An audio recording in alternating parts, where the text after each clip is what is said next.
جس نے احد کے میدان میں نبوت کے سامنے آ کے تیروں کی بارش کو روکا تھا، اور فرمایا زبیر کے قاتل کو تو میرے نبی نے جہنمی کہا ہے۔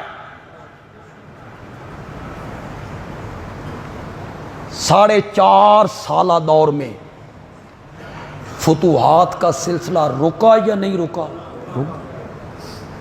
حضرت علی رضی اللہ تعالیٰ عنہ کو موقع ہی نہیں ملا۔ کسی طرف چڑھائی کریں، فوجیں بھیجیں، آپس کے اختلافات، آپس کے جھگڑے، وہ جو سازش یہودیوں نے تیار کی تھی اس میں وہ 100% کیا ہوئے؟ فتوحات کا سلسلہ رک گیا۔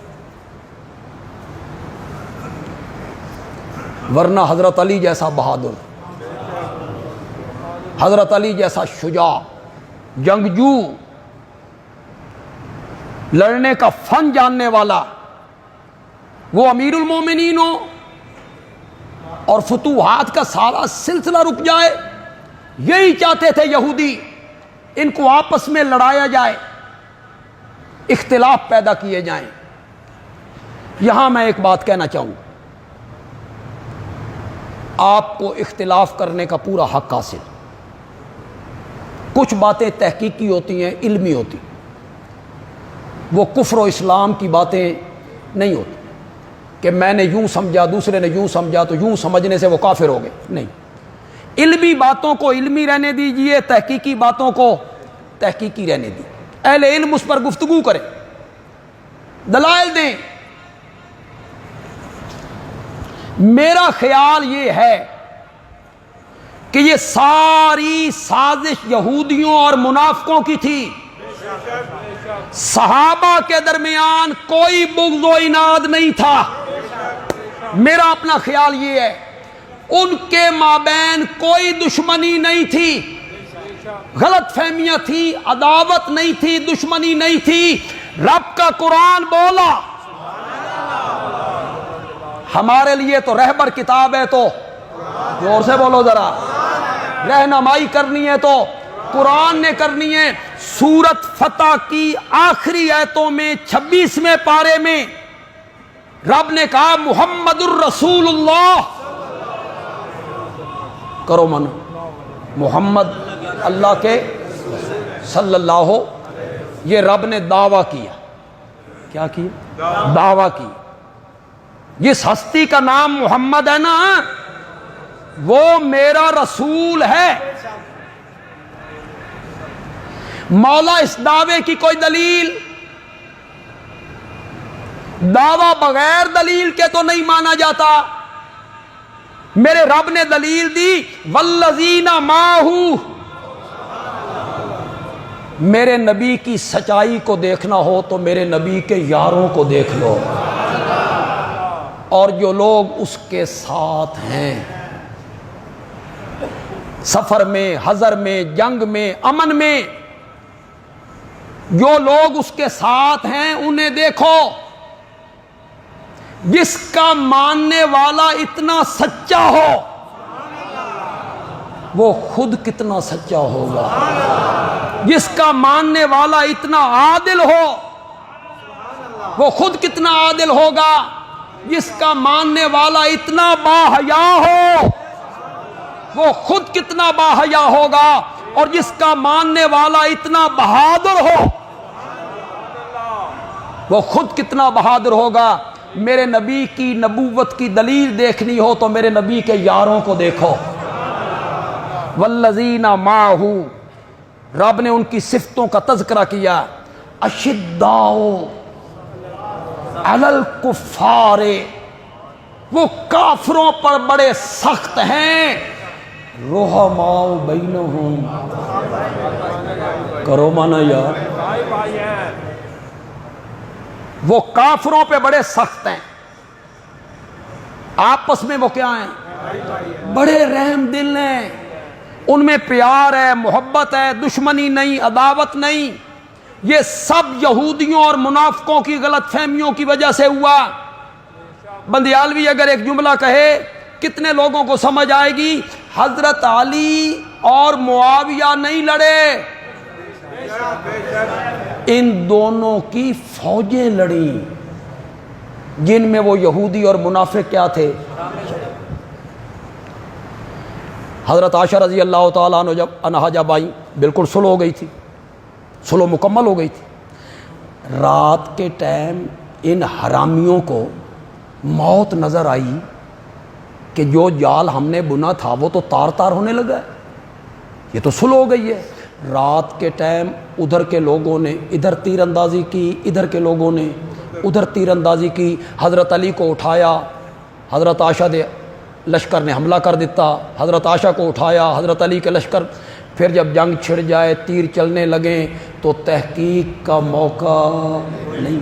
یہ ایسے شرارتی لوگ تھے، ورنہ مصنف ابن ابی شیبہ اٹھائیے، حضرت علی رضی اللہ تعالیٰ عنہ سے کسی نے پوچھا کہ جو لوگ ہمارے لشکر کے مارے گئے وہ کہاں جائیں گے، اور جو مخالفین جو ہمارے مقابلے میں آئے ہیں ان کے لشکر کے جو لوگ مارے گئے وہ کہاں جائیں گے؟ تو حضرت علی نے جواب میں کہا ہوگا ہمارے مقتول تو جنت میں جائیں گے، اور جو ان کے مقتول ہیں ان کے بارے میں کچھ نہیں کہہ سکتا۔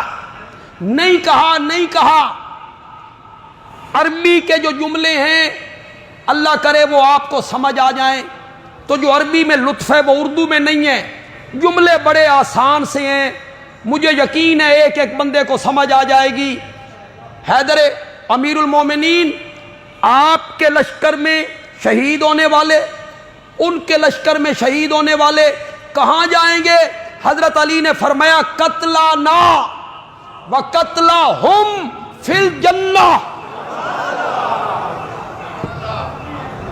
ہمارے مقتول بھی جنت میں جائیں گے اور ان کے مقتول بھی جنت میں۔ عداوت نہیں، بغض نہیں، قرآن کی دلیل میں نے پیش کر دی ہے، رحماء بینہم، وہ آپس میں کیا ہے؟ رحم دل۔ ایک شخص نے حضرت علی سے اس موقع پہ پوچھا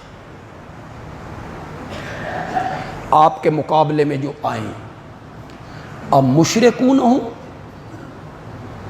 کیا وہ مشرک ہیں؟ قال لا، ترجمہ کروں تو سمجھ جاؤ گے۔ حضرت علی نے کیا کہا؟ لا۔ اس نے کہا کافرون ہم، کیا وہ کافر ہیں؟ قال لا۔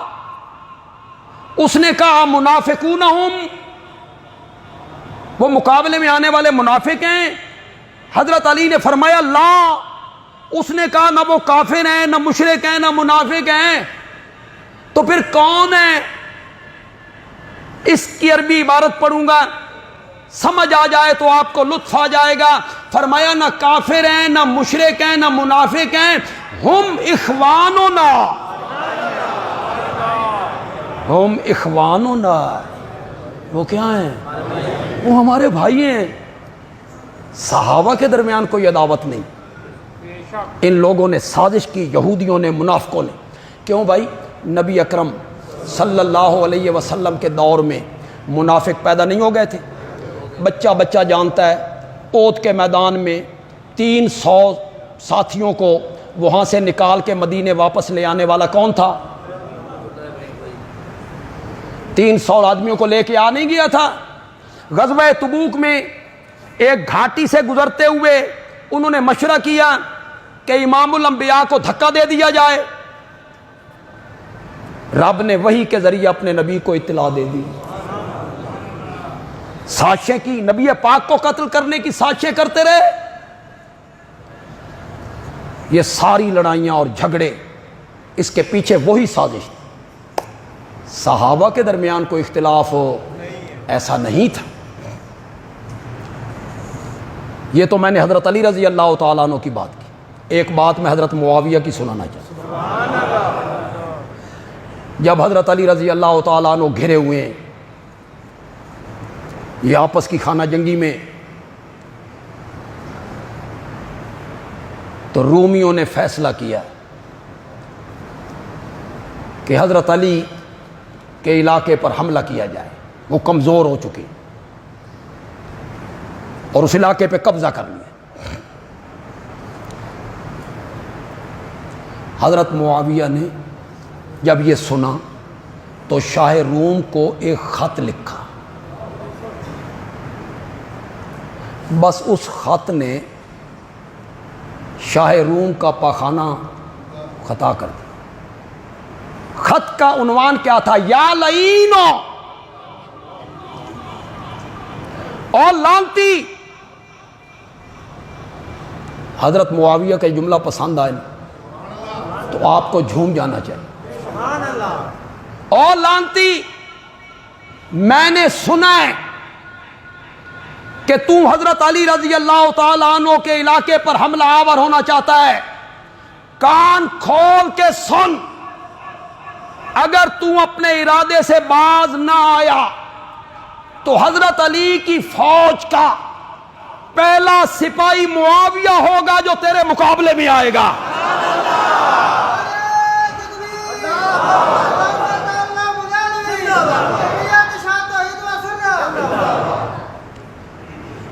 حضرت علی رضی اللہ تعالیٰ عنہ کے دور میں فتوحات کا یہ سلسلہ رک گیا۔ حضرت حسن رضی اللہ تعالیٰ عنہ اپنے والد گرامی کو یہ کہا کرتے تھے کہ بابا اے جڑے ساڑے آسے پاسے نے نا، اے کوئی ٹھیک بندے۔ پھر جب خلافت حضرت حسن کے پاس آئی، 6 مہینے کے بعد انہوں نے خلافت ہینڈ اوور کر دی، کس کو؟